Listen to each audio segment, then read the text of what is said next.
The town of Red Hollow had a way of deciding who a person was before they ever spoke a word. It did not do this loudly. It did it quietly.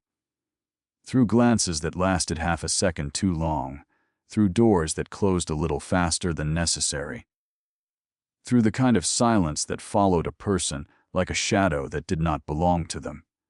And so when the woman arrived, no one asked her name twice. They already had one for her, Outcast. It was easier that way. She stepped off the late afternoon stagecoach with a small trunk and a coat too thin for the wind that rolled through the valley like it had something to prove. Dust clung to her boots before she even reached the ground. She did not look around as most newcomers did. She simply stood still for a moment, as if listening to something no one else could hear, then picked up her trunk and walked toward town. No one came to greet her. No one needed to. Red Hollow had already agreed she did not belong. Elias Mercer saw her the same way everyone else did at first, without meaning to see her at all. He was standing outside the blacksmith's shop when she passed, speaking to no one, eyes forward. Posture careful in a way that suggested she had learned not to take up space. Something about that stopped him. Not enough to change his life. Not yet. Just enough to make him watch her disappear down the street. They said she had arrived from the east. They said she had been turned away from 3 towns already. They said she brought trouble, with her the way some people brought perfume. Unavoidable and faintly unpleasant. No one said these things to her face. That would have required courage. Red Hollow did not specialize in courage. It specialized in certainty. Her name, they said, was Leela Ward. At least that was what the papers said when she signed for a room above the boarding house. But even that name felt like something she was borrowing rather than owning. Mrs. Harlan, who ran the boarding house, did not ask questions. She had long ago decided that questions were expensive and rarely worth what they cost. "You'll take room 3, she said. It was not a suggestion. It was placement, like a box being put on a shelf. Elias Mercer did not meet her properly until 4 days later. It happened the way most important things in his life tended to happen. Not through intention, but through interruption. There had been a broken fence on the south pasture. A complaint from a rancher who spoke too loudly and listened too little. A storm coming in from the west that made the sky look like it had forgotten how to behave. And then, as he returned through town, he saw her again. She was standing outside the mercantile store, holding a list in one hand and hesitation in the other. The wind pulled at her coat. She did not fight it, she simply endured it. Elias stopped without realizing he had decided to. "You'll be there all day if you wait for him to notice you," he said. She turned her head slowly, not startled, just aware. "I wasn't waiting," she said, a pause. Then, "I was deciding if I needed to." Something in the way she said it made him look at her properly for the first time. Not as a label. Not as a rumor. But as a person standing in inconvenient clarity. "I can get what you need," he said finally. She studied him for a moment, as if measuring whether kindness was a trap or a habit. Then she handed him the list. No trust, no refusal, just a quiet acceptance of efficiency. "Thank you," she said. The words were simple, but they did not feel simple when she said them. It should have ended there. It usually did. Small interaction, brief usefulness, forgotten exchange. But Elias found himself returning to the mercantile the next day without knowing why. And the next. And then again. Not for the errands, for her presence in the background of them. Red Hollow noticed before Elias did. Of course it did. It noticed everything that could become useful to talk about. That Mercer boy's been seen talking to her. Poor thing doesn't know what she is. She'll drag him down if he's not careful. And then, more carefully. Why would a man like him bother with a woman like that? No one asked Elias. They never did. On the 7th day he spoke to her again. "You don't belong here," he said. It was not unkind. It was observational. She tied her coat tighter before answering. "I know," she said. That should have been the end of it. But then she added something quieter. "I just haven't left yet." And that was the first time Elias felt something shift, not in her, but in the shape of his thoughts. The proposal came 2 weeks later. Not romantic, not dramatic, certainly not expected. He found her outside the boarding house steps, holding a letter she had not opened yet.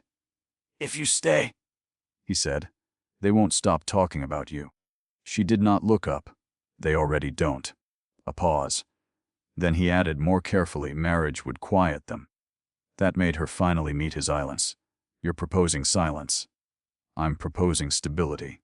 She studied him for a long moment, then said, "That's not the same thing." "No," he admitted, "but it helps." She did not say yes immediately. She did not say no. She simply asked, "Why me?" And Elias, who had answers for land, weather, debt, and men twice his size, found he had none for that question. So he told the truth instead. "Because you don't ask for anything you don't already know how to live without." Something in her expression changed then. Not soft, not hard, just real. They were married 3 days later, a small ceremony, no music worth remembering, no guests beyond necessity. Red Hollow did not approve, but it did attend, just to confirm it had been right not to. After the wedding, she became Mrs. Mercer. That was what the town insisted on calling her, as if a new name could override an old decision. But Elias noticed something strange. She never corrected them. Not once. Not even when they got it wrong. The first time Elias heard her real name was not from her. It was from a stranger, a traveling merchant who stopped at the ranch gate one evening, asking for water and directions. He looked at her too long, then said carefully, "You shouldn't be here, Miss Alira Sen." The words fell between them like a dropped object. Heavy, accidental, irreversible. The silence that followed was not immediate. It arrived slowly, like weather changing its mind. Elias saw her fingers stop mid-motion. Saw the way she did not correct the man. Saw the way her eyes went somewhere far away before returning. And for the first time since meeting her, he realized she had been living beside a name that was never allowed to follow her. That night, he did not ask, not immediately. He had learned something about her by then, that she would speak when she chose, not when pressured, not when required. So he waited. She told him on a night when the wind pressed hard against the windows and the house felt too large for silence. "I didn't lie to you," she said. He sat across from her, watching the fire settle into itself. "I know. My name used to belong to someone people trusted," she continued. A pause. "I stopped being that person a long time ago." Elias did not interrupt. "That's what they saw," she said, "when they looked at me." He asked finally. She hesitated, then softly, "I don't know what I am when I'm not being what they decided." After that, something changed. Not in the town. Red Hollow remained exactly as it was. But in the house on the edge of the ranch, silence became less sharp, more shared, more understood. Elias did not ask her to become anything else. He did not try to fix her name, or erase it, or replace it. Instead, he simply began to say it, Alira, quietly, as if it had always belonged there. The town noticed the change before it understood it. She doesn't speak like she used to. He doesn't leave her out of things anymore. They look at each other differently, but no one knew what to call that difference. So they called it strange. Months passed, then seasons, and slowly, without announcement, the story of Alira Sen stopped belonging to rumor. It began belonging to time, and time, in Red Hollow, had a way of softening even the hardest opinions. The day everything changed was not dramatic. It was ordinary. A broken wagon wheel. A delayed delivery. A moment of shared effort in the dust of the yard. And Elias saying, without thinking, "Alira, hand me that wrench." The name landed like a truth no one could undo. Someone heard it. Of course they did. And by evening it had already spread, not as scandal, but as confusion. Because the name they heard did not match the woman they thought they knew. That night, she stood by the window for a long time. "You shouldn't have said it," she told him softly. Elias leaned against the doorway. "Why?" "Now they'll remember me." He shook his head slightly. "No," he said.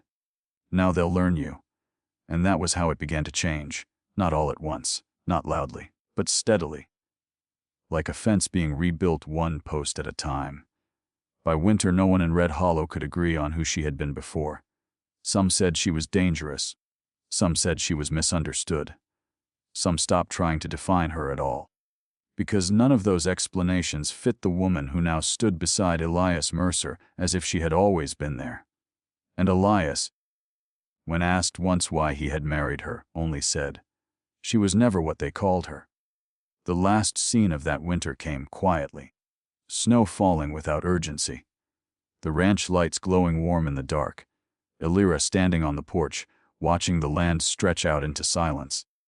Elias behind her, placing a coat over her shoulders without a word. And for a moment, neither of them moved. Because there are some kinds of belonging that do not need to be spoken again. And somewhere in Red Hollow, a town that once thought it knew her story, someone finally said it out loud. That wasn't her real name. And no one argued. Because by then, they were beginning to understand. It never had been.